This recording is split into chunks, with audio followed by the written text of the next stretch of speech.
دوستوں، عمران خان اپنی کتاب میں اور میرا پاکستان میں لکھتے ہیں کہ اکثر مسلمان بچوں کی طرح مذہب میری زندگی کا کبھی نہ جدا ہونے والا حصہ تھا۔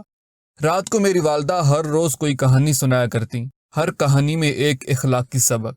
حضرت موسیٰ علیہ السلام اور فرعون، سیدنا یوسف علیہ السلام اور برادران یوسف کی فریب کاری، اور ظاہر ہے کہ رحمت للعالمین صلی اللہ علیہ وسلم کے بارے میں۔ ہمارا عقیدہ ہے کہ حضرت موسیٰ علیہ السلام اور حضرت عیسیٰ علیہ السلام بھی اللہ کے نبی تھے، مگر یہ سرور عالم صلی اللہ علیہ وسلم تھے، دین ابراہیمی کی جنہوں نے تکمیل کر دی۔ وہ خاتم النبیین تھے، اللہ کے آخری پیغمبر صلی اللہ علیہ وسلم۔ تورات اور انجیل بھی اللہ کے نازل کردہ کتب ہیں، لیکن پھر وہ لوگ راہ راست سے بھٹکے اور الہام میں تحریف کی۔ ہم ان پر اترنے والی الہامی کتابوں کے سبب ہی انہیں اہل کتاب کہتے ہیں۔ ہر شب والدہ ہمیں دعا مانگنے کی یاد دہانی کراتی۔ وہ ایک واقعہ کثرت کے ساتھ اور بہت ذوق و شوق سے سنایا کرتی۔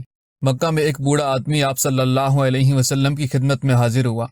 کہا، اب میں قبیلے کا آخری آدمی رہ گیا ہوں جس نے اسلام قبول نہیں کیا۔ ایمان لانا چاہتا ہوں، مگر اس بڑھاپے میں کیسے اپنی عادات بدل پاؤں گا؟ کوئی ایک بات بتا دیجئے کہ جس پر عمل سے نجات ہو جائے۔ فرمایا، سچ بولا کرو، ہمیشہ سچ۔ تمہارے مسلمان رہنے کو اتنی سی بات کافی ہوگی۔ ایک بچے کی حیثیت سے عبادات کے ساتھ کوئی شغف میرے اندر نہ تھا، مگر یہ نصیحت مجھے بہت ہی اچھی لگی، دل کو بھا گئی۔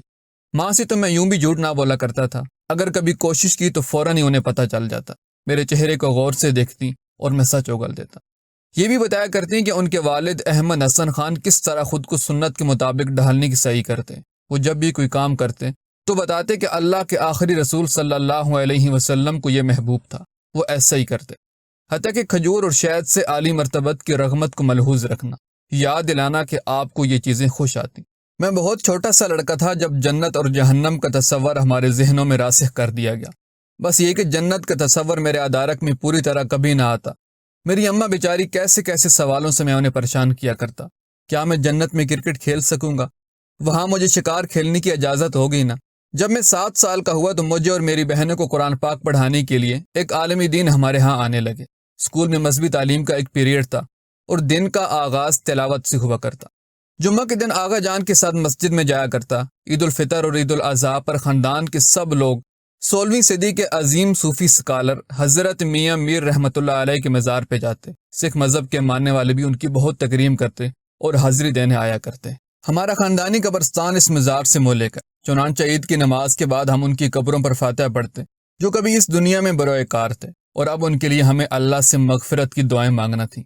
اولیاء کے ایسے کتنی ہی مزار بر صغیر کی وسعتوں میں پھیلے ہیں 9ویں صدی سے اس خطۂ ارض پر جنہوں نے اسلام کو فروغ دیا۔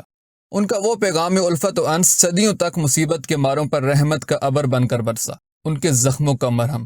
دوسرے مذاہب کے لیے صوفیوں کی وہ رواداری اور خیر خواہی، مساوات اور مقامی ثقافت کا وہ لحاظ، اللہ کے دین ان کے ذریعے پھیلتا چلا گیا۔ قافلوں کے قافلے وہاں جاتے، اللہ سے دعائیں مانگتے اور نذرانے پیش کرتے۔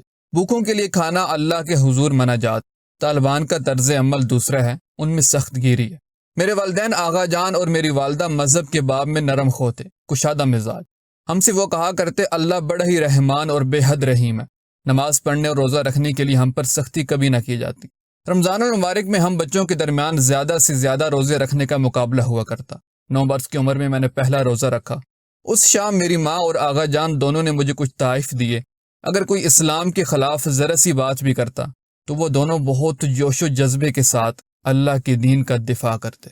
دوستو، اگر آپ کو ہماری یہ ویڈیو پسند آئی تو پلیز اس کو لائک اور اس طرح کی مزید انفارمیٹیو ویڈیوز دیکھنے کے لیے ہمارا چینل سبسکرائب کر دیں۔ جزاک اللہ۔